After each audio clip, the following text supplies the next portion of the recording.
Durante décadas, o INSS pagou ao trabalhador do campo aposentado um benefício chamado Fundo Rural. O que pouco beneficiário sabe é que é possível pedir na Justiça a revisão do valor da pensão. Sobre este assunto, nós vamos conversar com o advogado José Eduardo Firmino Mauro. Boa tarde. Boa tarde. Vamos começar explicando o que seria esse Fundo Rural? O Fundo Rural é uma contribuição social cobrada do valor bruto de toda a comercialização da produção agrícola efetuada pelo produtor rural.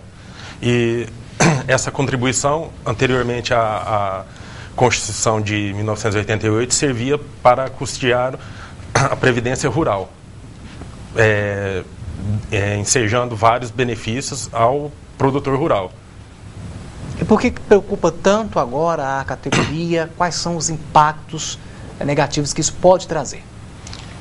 Olha, eu não vejo, em relação ao produtor rural, eu não vejo impacto negativos, pois a contribuição que ele recolhia a título de fundo rural não lhe servia em relação aos benefícios previdenciários, pois o produtor rural que não era enquadrado como no caso de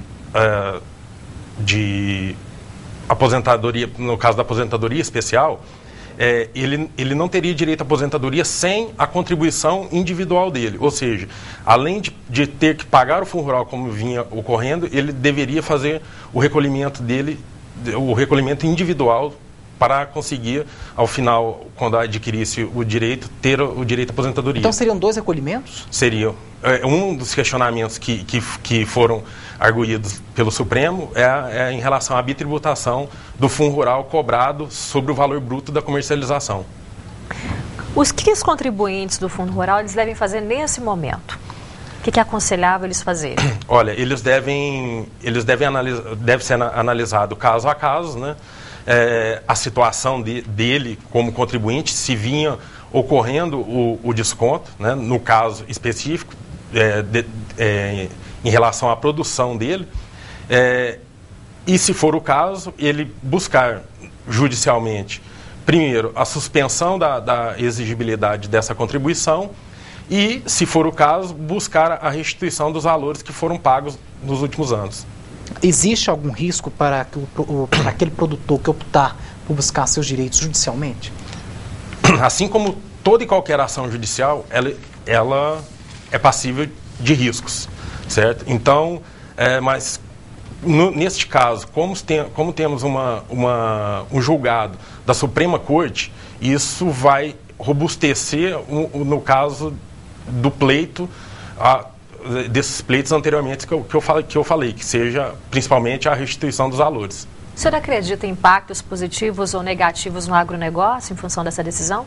Olha, eu acredito em relação a impactos positivos, toda e qualquer redução da carga tributária do setor produtivo, eu acredito que gere impactos positivos para o setor. Impactos negativos, a princípio, eu não vejo. E qual o resultado, já que estamos falando de impacto, para a Previdência Social com essas mudanças? Estima-se em um valor que alguns falam entre 8 a 13 bilhões, que seria o valor caso a maioria dos contribuintes requeresse judicialmente a devolução desses valores. Eu acredito que esses valores possam ser até superiores, tendo em vista que, no caso do pleito de restituição de valores pagos, os valores pagos anteriormente vão ser reajustados de acordo com a Selic. Qual que foi a fundamentação utilizada pelo Supremo Tribunal Federal para considerar e fazer essa reversão agora? Bom, principalmente foram dois fatores. Um é a inconstitucionalidade da norma que instituiu o Fundo Rural, no caso que foi decretado a inconstitucionalidade do artigo 1º da Lei 8.540 de 92, pois trata-se de uma lei ordinária tratando de matéria tributária que deveria ser tratada por meio de lei complementar. E a segunda é a bitributação, neste caso da contribuição sobre o valor da comercialização, pois os produtores rurais, neste caso que está sendo questionado, que são os produtores rurais empregadores, eles já contribuem para a Previdência sobre a folha de salários de seus funcionários. Agora, então resumindo, para ver se nós entendemos melhor, então o Fundo Rural está ilegal desde que nasceu? Desde o nascedouro. Não, desde o nascedouro não, a partir da Constituição de 1988, certo? Ele existe desde 1971 e com a Constituição de 1988, ele foi regulamentado após a Constituição e com essas regulamentações que ocorreram após a Constituição, mais específico, a Lei 8.212 de 91, ele pode ser considerado como uma contribuição inconstitucional. Por que o senhor acha que demorou tanto para se rever isso? Olha, o questionamento já é bem antigo perante a justiça brasileira. Agora, este é apenas e tão somente o primeiro caso que foi decidido na Suprema Corte do Brasil. E quem pagou foi os cofres públicos, né? 13 milhões. 13 bilhões de reais. Quem recebeu, né? Quem recebeu os valores. O governo, nessa afã de arrecadar, né, ele, muitas das vezes, não promove essa cobrança da forma devida como deveria ocorrer. E agora isso vai ter que ser revisto judicialmente e o governo vai ter que solucionar o caso da melhor forma possível. Agora é bom esclarecer que cada caso é um caso. Cada um que se sentiu lesado, aposentado. O que ele deve, ao procurar um advogado, que tipo de documentação ele deve ter em mãos para ver se encaixa na revisão ou não? É muito importante salientar nesse momento que a Constituição prevê a cobrança do Fundo Rural, igual eu já havia falado, no caso do produtor rural que explora a atividade em regime de economia familiar, e a lei prevê uma área inferior a 4 módulos fiscais, ou seja, o pequeno produtor rural. Este pequeno produtor, ele, pela Constituição, ele é enquadrado ainda como contribuinte do Fundo Rural. O que está sendo excluído neste momento é o produtor rural, pessoa física e jurídica, empregador. E a documentação que ele precisa ter em mãos para que seja feita essa avaliação, principalmente a estrutura da comercialização da produção dele dos últimos anos para que seja estudado o caso específico dele. O que o senhor indicaria, por exemplo, a pessoa, basicamente, quando se paga a Previdência Social, é pensando futuramente ter uma velhice tranquila, saudável, enfim.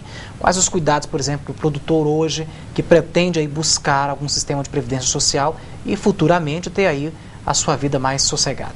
Eu acho que no caso do produtor rural, ele deve, nesse caso específico previdenciário, como ele tem que promover o recolhimento individual da contribuição previdenciária dele para que ele possa adquirir o direito à aposentadoria assim que adquirir a idade legal, ele deve analisar hoje em dia a facilidade entre a previdência privada e a previdência pública.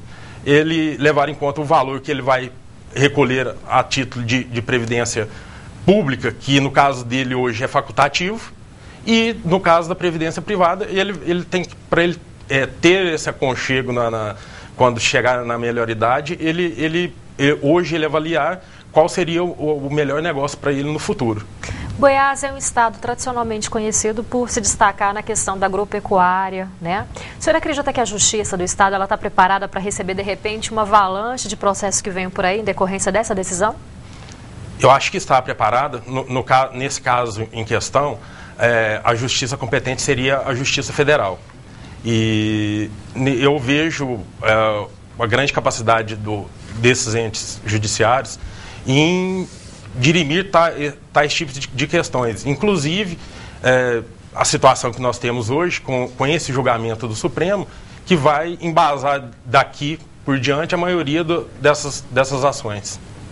Ok, gostaríamos de agradecer a presença do advogado José Eduardo Firmino Mauro. Obrigado pela presença aqui no CG Notícia. Boa tarde.